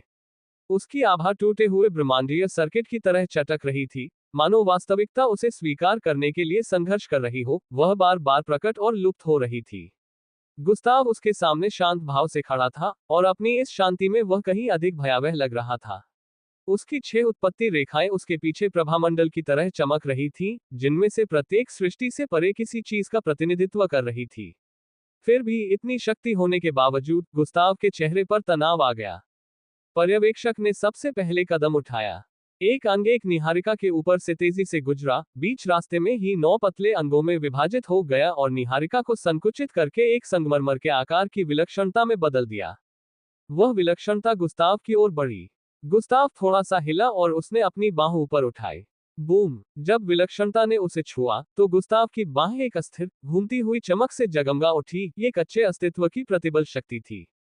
उसने विलक्षणता को अपनी उंगलियों के बीच कुचल दिया, लेकिन उसके पीछे हुए विस्फोट ने एक तारा समूह को वाष्पीकृत कर दिया और एक सर्पिल आकाशगंगा को कागज जैसी पतली वास्तविकता में बदल दिया, और उसे पल भर में टुकड़े टुकड़े कर दिया। गुस्ताव की निगाहें एक पल के लिए झपकी। शानदार, उन्होंने ऐसी आवाज में कहा जिससे पूरा तारामंडल कांप उठा। लेकिन लापरवाह। पर्यवेक्षक की आवाज में हजारों अतिव्यापी स्वर थे, कुछ मर्दाना, कुछ स्त्री, कुछ न तो पुरुष और न ही स्त्री, कुछ मानवीय, कुछ अमानवीय। मुझे बस तुम्हें मारना है। वह आगे बढ़ा और दोनों में झड़प हो गई। जैसे ही उनकी मुट्ठियां टकराईं, अंतरिक्ष कांच की तरह चकनाचूर हो गया और पूरे ब्रह्मांड में लहरें दौड़ गईं। पूरे ग्रह साबुन के बुलबुलों में बदल गए और फूट पड़े। कुछ अन्य ग्रह धुंधले रेखाचित्रों में तब्दील हो गए और फिर गायब हो गए।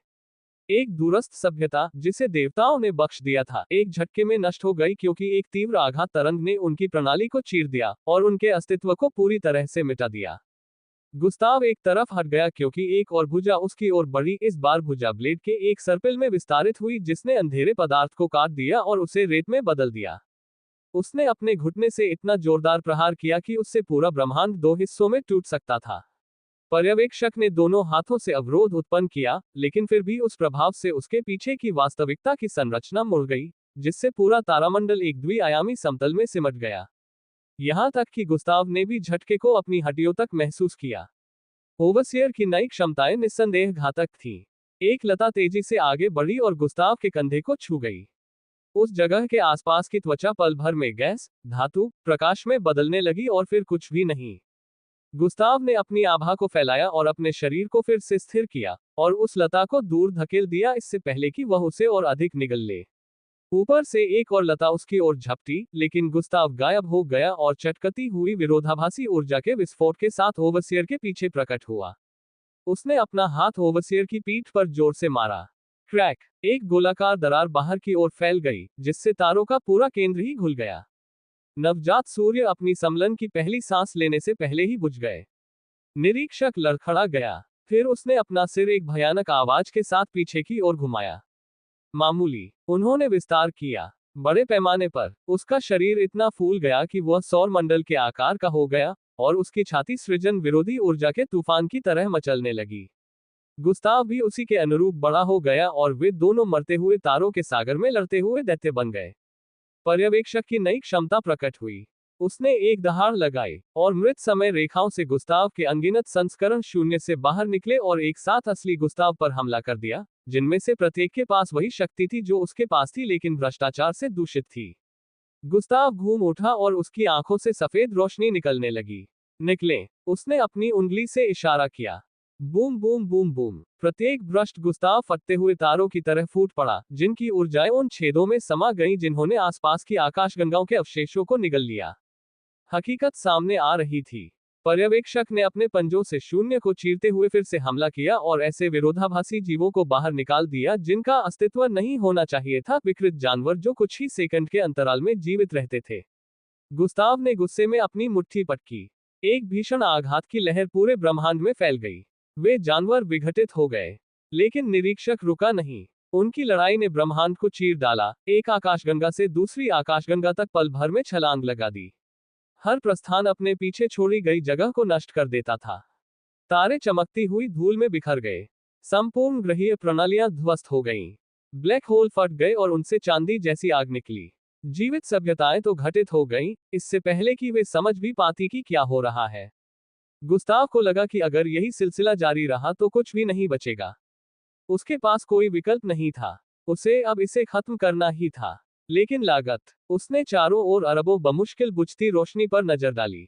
अगर वह अपनी तैयार की जा रही तकनीक का इस्तेमाल कर ले तो सब कुछ, बिल्कुल सब कुछ गायब हो जाएगा। अंतरिक्ष के खाली ढांचे भी, यहां तक कि समय सीमा भी, यहां तक कि अस्तित्व की अवधारणा भी। उसने सांस ली और उन्होंने अपना फैसला सुना दिया। उसका शरीर धुंधला हो गया, प्रकाश की गति से हजारों गुना तेज, समय से भी तेज, कारण और प्रभाव से भी तेज गति से चलने लगा।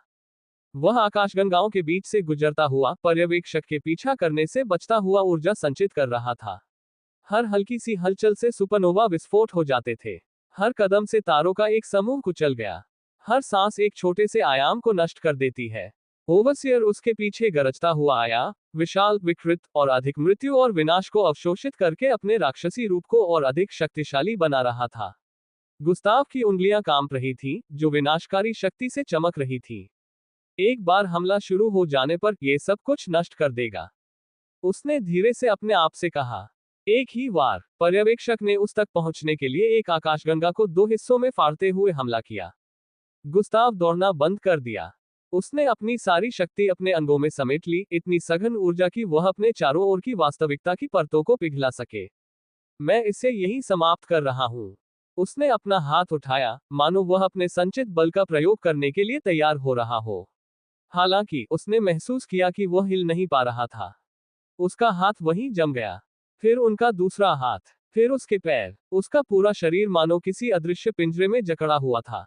गुस्ताव की आंखें एकदम से चौड़ी हो गईं। उसकी परछाई उसके नीचे फट गई, एक लाश की तरह जो सड़ने लगती है और अंधेरे की लताएं उसके अंगों को जकड़ लेती है। बंधनों के माध्यम से मृत्यु ऊर्जा का प्रवाह तेज हो गया। निशाचर, गुस्ताव गुर्राया। बिल्कुल, उन्होंने उस तकनीक को पहचान लिया, शैडो डेथ बाइंडिंग।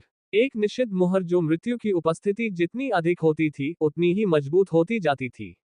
और अभी, उनके आसपास सब कुछ मर रहा था। हर आकाशगंगा नष्ट हो गई। सभी प्रजातियां विलुप्त हो गईं। हर तारा चकनाचूर हो गया। नोक्टनस उस नरसंहार का आनंद ले रहा था। गुस्ताव के पीछे से एक ठंडी गूंज सुनाई दी। क्या आपको लगता था कि आप ही अकेले थे जो माहौल बना रहे थे?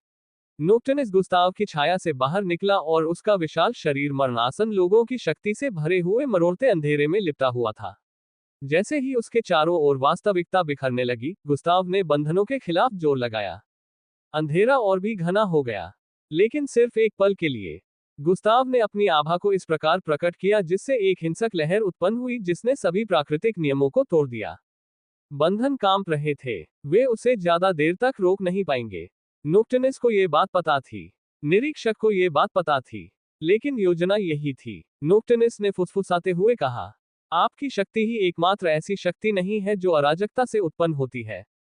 परछाइयां फिर से झंझना उठी और कसती गईं, लेकिन गुस्ताव को पहले से ही महसूस हो रहा था कि वे कमजोर पड़ रही हैं। फिर निरीक्षक ने बात की। उनकी आवाज ढहते हुए ब्रह्मांडों में गूंज उठी।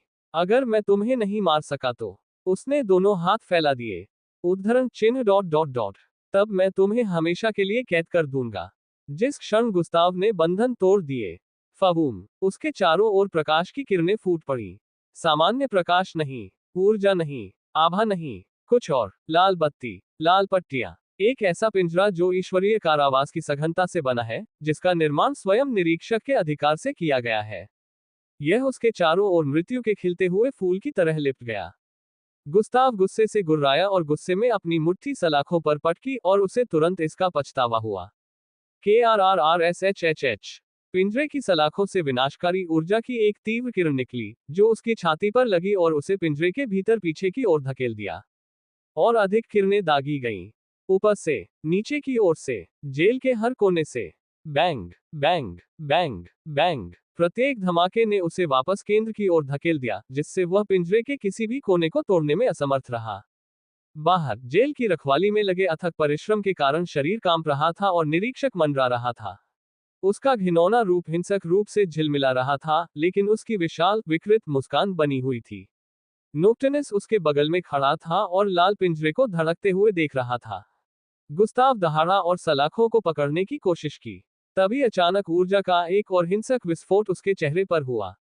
जैसे जैसे पिंजरा अधिक पूर्ण रूप में परिवर्तित होता गया, वह और मजबूत होता गया। निरीक्षक ने विजयी स्वर में फुसफुसाते हुए कहा, आपकी कहानी यही समाप्त होती है। दुर्भाग्यवश, वह जेल सिर्फ एक पिंजरा नहीं थी। यह एक अवधारणा थी। कैद की एक जीवंत अवधारणा, पर्यवेक्षक के स्वयं के अधिकार से गढ़ी गई, ध्वस्त समय रेखाओं के अवशेषों से ओतप्रोत और नॉक्टनस की मृत्यु से पोषित शक्ति द्वारा प्रबलित। रक्तमय लाल पट्टियां जीवित नसों की तरह धड़क रही थीं, प्रत्येक आकाशगंगाओं को मिटाने की शक्ति से विकिरणित हो रही थी। इसके अंदर, गुस्ताव को हर तरफ से चीर-फाड़ किया जा रहा था। विनाशकारी ऊर्जा की केंद्रित किरणें उस पर लगातार बरस रही थीं, एक ऊपर से, 3 बाईं ओर से, 5 पीछे से, और दर्जनों अन्य उन कोनों से जिनका असल में कोई अस्तित्व ही नहीं था। प्रत्येक किरण में इतनी शक्ति थी कि वह एक सौर मंडल को धूल में मिला सकती थी। और वे रुके नहीं। उन्होंने लगातार, एक दूसरे पर मंडराते हुए, आपस में गुंथते हुए, एक दूसरे को काटते हुए गोलियां चलाईं, ताकि गुस्ताव को एक पल भी शांति न मिले। उस सीमित स्थान में खड़े होना ऐसा था मानो किसी ब्रह्मांडीय तूफान के केंद्र में खड़े हों, जो उत्पत्ति स्तर के प्राणियों को भी चूर चूर कर देने के लिए बनाया गया हो। हर झटके से गुस्ताव का शरीर हिल जाता था। उसकी त्वचा फट गई और उसी मिलीसेकंड में ठीक भी हो गई। उसकी हड्डियां चटकती और फिर से जुड़ जाती थीं। उसकी आभा चमकी, सिकुड़ी और फिर से प्रज्वलित हुई। उस कारागार को इस तरह से बनाया गया था कि वह उसे लगातार अस्थिर रखे, अंतहीन दबाव का एक अराजक संतुलन, जिसका उद्देश्य उसके अलौकिक स्वरूप को भी तोड़ देना था। बाहर, निरीक्षक ने कांपते हुए सांस छोड़ी और लाल पिंजरे की संरचना को इस तरह संभाले रखा मानो वह ढहते हुए ब्रह्मांड को अपने नंगे हाथों से थामे हुए हो। नोक्टनस ने चौड़ी आंखों से देखा कि किरणें गुस्ताव से टकरा रही हैं। अन्य देवता, जो उस विनाशकारी युद्ध के बाद भी जीवित बचे थे, मौन श्रद्धा से लीन होकर मंडरा रहे थे। फिर निरीक्षक ने उन्मादपूर्ण, टूटी हुई और विजयी हंसी हंस दी।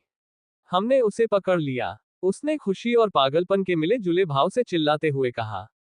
आखिरकार इस बार हमने उसे पकड़ ही लिया। शेष देवताओं में से एक ने राहत भरी सिसकी भरी। एक अन्य व्यक्ति बेदम होकर हंस पड़ा। नोक्टनस ने अपनी परछाई को बाहर की ओर फैलाया और जेल के अंदर गुस्ताव की दमित आभा के कंपन को महसूस किया। हाँ, नोक्टनस ने धीमी, उदास आवाज में कहा, वह इससे बच नहीं सकता। जब तक जेल की अवधारणा कायम है, तब तक नहीं। एक अन्य देवता ने कहा, अगर गुस्ताव हमेशा के लिए फंस गया, तो उसका पुनर्जन्म नहीं हो सकता।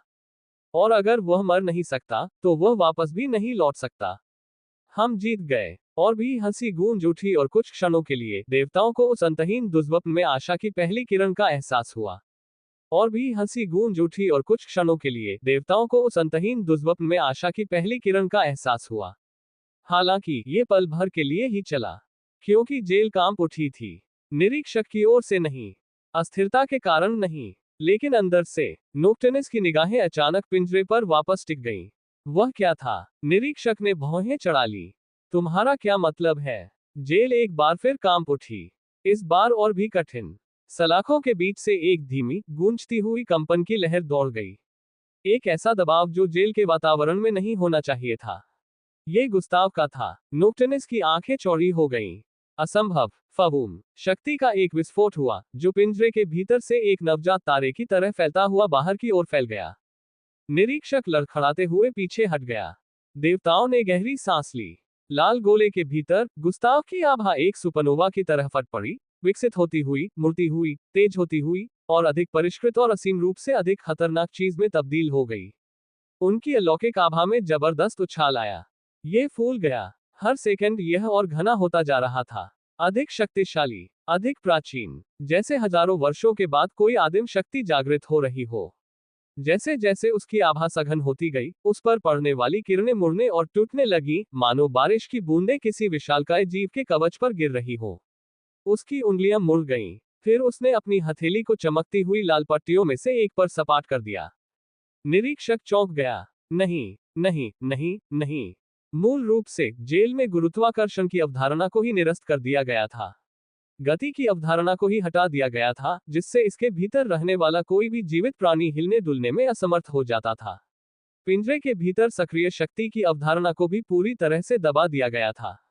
निरीक्षक ने जेल के भीतर गति या प्रतिरोध की अनुमति देने वाले हर कानून को हटा दिया था, जिससे गुस्ताव हजारों किरणों का शिकार बन गया था और उनके पास उन्हें नियंत्रित करने का कोई साधन नहीं था। ये जेल की पूरी ताकत थी। फिर भी गुस्ताव का हाथ हिलता रहा। धीरे धीरे उसने सलाखों पर दबाव डाला। लाल पट्टी दबाव के कारण बुरी तरह हिलने लगी और उसमें कंपन होने लगा। कैसे? एक देवता ने कांपते हुए फुसफुसाया। एक और व्यक्ति भय से पीछे हट गया। ये तो संभव ही नहीं है। निरीक्षक की आवाज लड़खड़ा गई। वो हिल नहीं सकता। उसे हिलने डुलने में सक्षम नहीं होना चाहिए। गुस्ताव की उंगलियां बार के चारों ओर लिपट गईं। उसने खींचा। सलाखों ने तुरंत हार नहीं मानी, बल्कि वे ब्रह्मांडीय प्रतिरोध के साथ चरमरा उठी। जेल की सलाखें निरीक्षक के मूल स्वरूप से बंधी हुई थीं। किसी एक सलाख को खींचना निरीक्षक की आत्मा को चीरने के समान था। गुस्ताव की पकड़ मात्र से ही पर्यवेक्षक चीख उठा, क्योंकि उसके शरीर का एक हिस्सा जलकर राख हो गया। लेकिन गुस्ताव नहीं रुका। सलाखें मुड़ गईं। धीरे से, अत्यंत पीड़ादायक। निरीक्षक ने तुरंत जवाबी कार्रवाई करते हुए अपनी सारी शक्ति का इस्तेमाल जेल को मजबूत करने में किया और गुस्ताव के चारों ओर समय को स्थिर करने वाले और ब्रह्मांडीय अवरोधों की दर्जनों परतें डाल दी। लेकिन गुस्ताव ने अपनी बढ़ती हुई आभा से हर एक बूंद दबाव को सोख लिया। उस पर लगातार पड़ रही आकाशगंगा को नष्ट करने वाली किरणों ने भी उसकी गति को धीमा नहीं किया। निरीक्षक घबरा गया। शक्ति, मुझे और अधिक शक्ति चाहिए। उसने अपनी बाहें फैलाई और एक भयानक खिंचाव बल उत्पन्न किया। देवता सहम गए। नहीं, एक चीखी। इतना वर्जित नहीं। हाँ, निरीक्षक चीख उठा। तुम सब मुझे खाना खिलाओगे? उसके सीने के सामने एक घूमता हुआ भंवर खुल गया। निकटतम देवता तुरंत ही अंदर समा गए, चीखते हुए, क्योंकि उनका दिव्य शरीर शुद्ध सार के कणों में बिखर गया। एक अन्य देवता ने भागने का प्रयास किया, लेकिन पर्यवेक्षक के गुरुत्वाकर्षण बल ने उसे बीच हवा में ही पकड़ लिया। उसे पल भर में निरीक्षक की छाती में खींच लिया गया और वह पलक झपकते ही उसमें समा गया। नोक्टनस ने उसकी ओर सिर घुमाया। अरे मूर्ख, वह दहाड़ा। वर्जित शक्ति अस्थिर है। तुम एक साथ इतने सारे देवताओं को आत्मसात नहीं कर सकते। निरीक्षक ने उसे खिलौने की तरह गले से पकड़ लिया। नोक्टनस संघर्ष कर रहा था, क्योंकि उसकी परछाइयां अनियंत्रित रूप से फूट रही थी। मुझे जाने दो, लेकिन उसे जाने नहीं दिया गया। वह निरीक्षक की छाती में इस प्रकार समा गया जैसे स्पंज पानी को सोख लेता है। नहीं, नहीं, नोक्टनस चीख उठा जैसे ही उसे निगल लिया गया। निरीक्षक के अचानक कांपने से उसकी आवाज अचानक बंद हो गई। उसका शरीर फैल गया और मुड़ गया, पहले से कहीं अधिक भयानक हो गया। उसके अंदर इतनी ऊर्जा प्रवाहित हुई जितनी एक शरीर कभी समा नहीं सकता था, जिससे उसका रूप उबलते हुए अराजकता की तरह लहरों में बदलने लगा। उसकी छाती बाहर की ओर उभरी हुई थी। अचानक ही उसके धड़ से विकृत कराहते हुए सिर बाहर निकलने लगे। ये ऐसे चेहरे थे जो पीड़ा से विकृत हो गए थे और उनकी आंखें अस्थिर दिव्य प्रकाश से चमक रही थी। ये वे देवता थे जिन्हें उसने आत्मसात कर लिया था। उस वर्जित विषय ने उन्हें ठीक से एक होने से रोक दिया था। उनकी चेतनाएं उसके भीतर से चीख रही थी और उनका सार बाहर निकलने के लिए संघर्ष कर रहा था, जबकि उनकी शक्ति उसे पोषित कर रही थी। पर्यवेक्षक दर्द से चीख उठा, अपना सिर पकड़ लिया और खुद पर नियंत्रण बनाए रखने की कोशिश करने लगा। लेकिन वह जेल की सुरक्षा में लगातार सुधार करता रहा।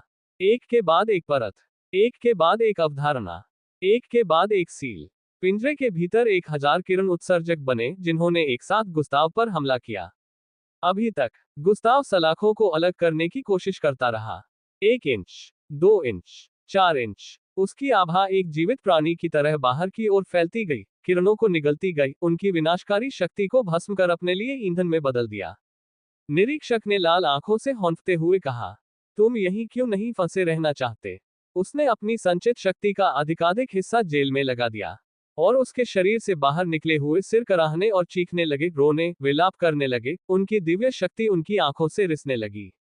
निरीक्षक के शरीर में ऐंठन होने लगी और उसकी सतह पर दरारें पड़ने लगी। फिर भी जेल टूटने लगी। लाल पट्टियां एक अंतिम कान फाड़ देने वाली चरमराहट के साथ बाहर की ओर मुड़ गईं। गुस्ताव की उंगलियों ने वैचारिक बंधनों को चीरते हुए निरीक्षक के अधिकार की अभिव्यक्ति को गीले कपड़े की तरह फाड़ डाला। जेल तहस नहस हो गई। प्रकाश व्यवस्था ठप हो गई। किरणें रुक गईं और गुस्ताव बाहर निकल गया। वह तुरंत ही पर्यवेक्षक के सामने प्रकट हो गया, उसकी मुट्ठी पहले से ही पीछे की ओर खींची हुई थी। महानिरीक्षक का क्षोभित होते ही वह जम गया। गुस्ताव ने फुसफुसाते हुए कहा, उद्धरण चिन्ह ... आपकी जेल विफल रही। और उसने प्रहार किया। गुस्ताव की मुट्ठी एक मरते हुए ब्रह्मांड की तरह अस्तित्व के लिए बेताब होकर संघर्ष कर रही थी, और उसी बल से उसने ओवरसियर की छाती पर प्रहार किया। बूम! पर्यवेक्षक का विशालकाय शरीर एक गुड़िया की तरह वास्तविकता के अवशेषों में पीछे की ओर उड़ गया। उसका विशाल शरीर निहारिका के अवशेषों को चीरता हुआ और तारों के खोलों को चकनाचूर करता हुआ आगे बढ़ा। उसकी चीखें फटे हुए स्पेस-टाइम की परतों में गूंज उठी। गुस्ताव ने उसे एक पल का भी समय नहीं दिया। पर्यवेक्षक के संभलने से पहले ही गुस्ताव गायब हो गया और ठीक उसके ऊपर फिर से प्रकट हुआ। उसका पैर पहले से ही नीचे की ओर था। KRRRRRRAAACK। उसकी एड़ी ने ओवरसियर को नीचे पटक दिया, जिससे लगभग मृत हो चुके ब्रह्मांड में एक जोरदार झटका लगा। तारों के जो अवशेष बचे थे, कभी जलते हुए सूर्यों की धुंधली चिंगारियां पल भर में बुझ गए। ढह चुकी आकाशगंगाओं के टुकड़े ब्रह्मांडीय धूल के चापों के रूप में बाहर की ओर फैल गए। पर्यवेक्षक का गला भर आया और उसने खुद को संभालने की कोशिश की, लेकिन गुस्ताव पहले ही वहां फिर से मौजूद था। उसका हाथ अलौकिक ऊर्जा से भरी एक धारदार तलवार बन गया। स्वूश शिंक! गुस्ताव का हाथ अलौकिक ऊर्जा से भरी एक तलवार में बदल गया। स्वूश शिंक! उसने निरीक्षक के धड़ पर वार किया, जिससे दैवीय मांस, सार और वैचारिक सुरक्षा की 50 परतें चीर गईं। घाव फट गया और उसमें से उग्र काला धुआं निकला जो विषैले कोहरे की तरह बह रहा था। निरीक्षक चीख उठा। उसकी आवाज ने वास्तविकता के बचे खुचे हिस्से को चीर दिया, जिससे आसपास के अंतरिक्ष के टुकड़े अंदर की ओर सिमट गए। तुम बदतमीज हो! गुस्ताव ने अपनी कोहनी नीचे की ओर पटकी। बाम! ओवरसियर एक बार फिर चक्कर लगाते हुए दूर चला गया और टूटे हुए डार्क मैटर के एक बहते हुए सुपरस्ट्रक्चर से टकरा गया। ओवरसियर लड़खड़ाते हुए भी पलटवार करने की कोशिश कर रहा था। उसके हाथ बाहर की ओर फैले हुए थे और वह चुराई गई शक्तियों के अव्यवस्थित, अस्थिर अवशेषों को समेटने लगा था। दिव्यता! इससे पहले कि वह अपनी बात पूरी कर पाता, गुस्ताव के पैर ने उसके जबड़े पर जोरदार प्रहार किया, जिससे उसका सिर एक तरफ झुक गया और हमला रुक गया। निरीक्षक द्वारा चुराई गई दिव्य शक्तियां उसके चारों ओर पिघले हुए सार के फटते थैलों की तरह छिटक कर बिखर गईं। घक! तुम इतने अस्थिर हो कि एक विचार भी नहीं बना सकते। गुस्ताव की आवाज दमनकारी शक्ति से कांप रही थी जब उसने ठंडे स्वर में कहा। पर्यवेक्षक दहाड़ा और दर्जनों मिश्रित दैवीय गुणों से विशाल हुई मुट्ठी से बेतहाशा वार किया, जो अवधारणा को विखंडित करने वाली शक्ति से भरी हुई थी। गुस्ताव की आंखें झिलमिला उठी। वह जोरदार मुक्का किसी चीज से नहीं टकराया। गुस्ताव उसके पीछे प्रकट हुआ और उसने दोनों मुट्ठियों से ओवरसियर की रीढ़ की हड्डी पर वार किया। काथूम! ओवरसियर की पूरी पीठ बाहर की ओर फट गई, जिससे देवता के शरीर के टुकड़े एक टूटे हुए अंतरिक्ष यान के मलबे की तरह अंतरिक्ष में बिखर गए। उसने फिर से कोशिश की, ईश्वरीय नियमों से बने प्रक्षेपास्त्रों को प्रक्षेपित किया। गुस्ताव के पास पहुंचते ही वे तुरंत गायब हो गए। वह तेजी से आगे बढ़ा। गुस्ताव की हथेली ओवरसियर के पेट पर जोरदार प्रहार कर गई। वूम! एक तीव्र आघात तरंग फैली, जिससे वैचारिक विकृति की लहर उत्पन्न हुई। निरीक्षक का सार हिंसक रूप से कांप उठा। उसका विकराल रूप अस्थिर हो गया, सिकुड़ गया, फैल गया, झिलमिलाने लगा और दूषित डेटा की तरह उसमें गड़बड़ी होने लगी। तुम! ओवरसियर हौंकते हुए पीछे की ओर लड़खड़ाते हुए बोला। मुझे मार नहीं सकते। तुम्हें मार डालूं। गुस्ताव ने अपना सिर झुकाया। तुम तो मौत को समझने लायक भी नहीं हो। निरीक्षक के चेहरे पर भय के भाव उभर आए। गुस्ताव का हाथ गुलाबी लाल रंग से चमक रहा था, जिससे शक्ति का एक प्रखर और प्रभावशाली विस्फोट निकल रहा था। उसने उसे आगे की ओर धकेल दिया। उस धमाके ने सब कुछ निगल लिया। इसने नियमों, अवधारणाओं और तत्वमीमांसा को तहस नहस कर दिया। इसने बचे हुए ग्रहों को निगल लिया, ब्रह्मांडीय पृष्ठभूमि को चूर चूर कर दिया और अंतिम अक्षुवण तारामंडलों को हमेशा के लिए लुप्त कर दिया। निरीक्षक का शरीर फट गया। काबूम! वह एक अस्थिर दिव्यता से भरे हुए पात्र की तरह फट पड़ा। उसकी पूरी छाती फट गई, तनाव के कारण चीनी मिट्टी के बर्तन की तरह चटक गई। और उससे सैकड़ों भ्रष्ट देवता उत्पन्न हुए, गहरे धुएं से लथपथ, विकृत, तड़पते हुए चीखना। उनके शरीर विकृत अस्थिर थे और उनसे दूषित सार का एक कीचड़ टपक रहा था जो उनके आसपास के स्थान को नष्ट कर रहा था। वे ढहते हुए छत्ते से मुक्त हुए भयभीत कीड़ों की तरह इधर उधर बिखर गए। कुछ लोगों ने भागने की कोशिश की, अन्य लोग पीड़ा से चीखने लगे। कुछ अन्य लोगों ने स्वयं अस्तित्व को ही चीरना शुरू कर दिया। गुस्ताव ने एक हाथ उठाया। वे जम गए। प्रत्येक भ्रष्ट देवता मध्य आकाश में रुक गया, पूरी तरह से निलंबित हो गया। कुछ छलांग लगाते हुए, कुछ हवा में उड़ते हुए, कुछ चीखते हुए। गुस्ताव की आंखें चमक उठी। उनकी आभा अलौकिक चमक की एक व्यापक लहर के रूप में बाहर की ओर फैल गई। फबूम! उसके शरीर से एक तेजस्वी स्पंदन उत्सर्जित हुआ। ये शून्य में एक शुद्ध करने वाली अग्नि की तरह फैल गया। भ्रष्ट देवता पल भर में विघटित हो गए और शुद्ध प्रकाशमान ऊर्जा की धाराओं में परिवर्तित हो गए। प्रकाश की किरणें, उनमें से सैकड़ों, सभी एक ही दिशा में अभिसरित हो रहे हैं। सब कुछ उसी की ओर केंद्रित हो रहा है। गुस्ताव ने हर एक तत्व को आत्मसात कर लिया। प्रत्येक देवता, हर भ्रष्ट प्रतिध्वनि, हर एक अंश जिसमें शामिल है नोक्टनस। उसकी धुंधली आकृति गहरे नीले और बैंगनी रंग की दीप्ति में बदल गई, फिर कोहरे की तरह फैलकर गुस्ताव की छाती में समा गई। केवल एक ही देवता शेष रह गया, निरीक्षक। वह आधा बिखरा हुआ वहीं तैर रहा था। उसके धड़ में एक विशाल छेद था जिससे दिव्य शक्ति रिस रही थी और वह चमक रहा था। उसकी हर सांस कर्कश और घुरघुराहट भरी आवाज के रूप में निकल रही थी, मानो उसका पूरा अस्तित्व ही खांसते हुए बिखर रहा हो। उसने भय और अवज्ञा के मिश्रित भाव से गुस्ताव को घूर कर देखा। भले ही तुम जीत जाओ, वह हौंफते हुए बोला। अपने आसपास देखो। गुस्ताव ने किया। शून्यता। ब्रह्मांड लगभग नष्ट हो चुका था। ग्रह नष्ट हो गए, सितारे मिट गए, वास्तविकता खंडित हो गई, आयामों का पतन हो रहा है।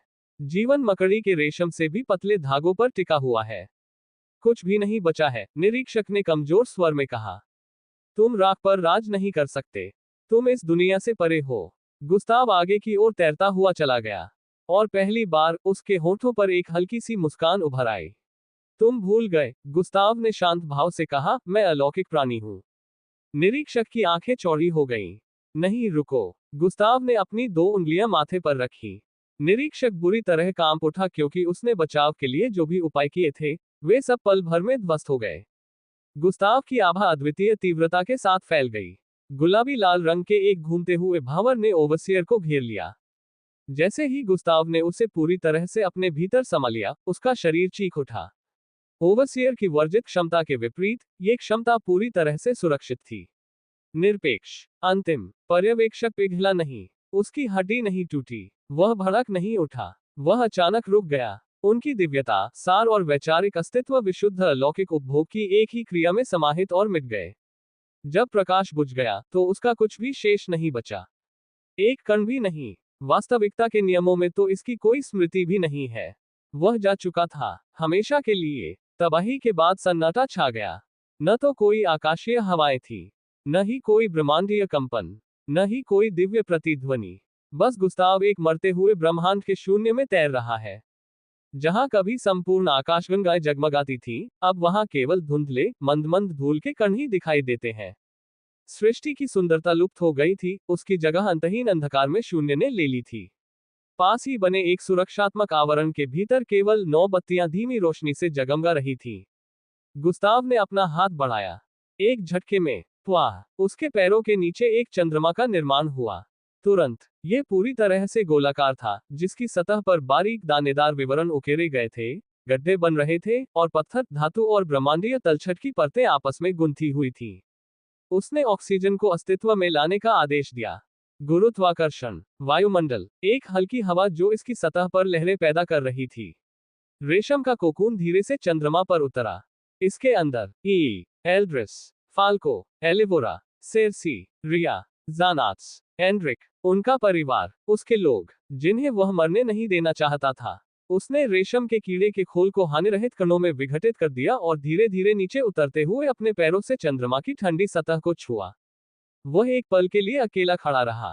तब गुस्ताव की आवाज राहत के भाव से भर उठी।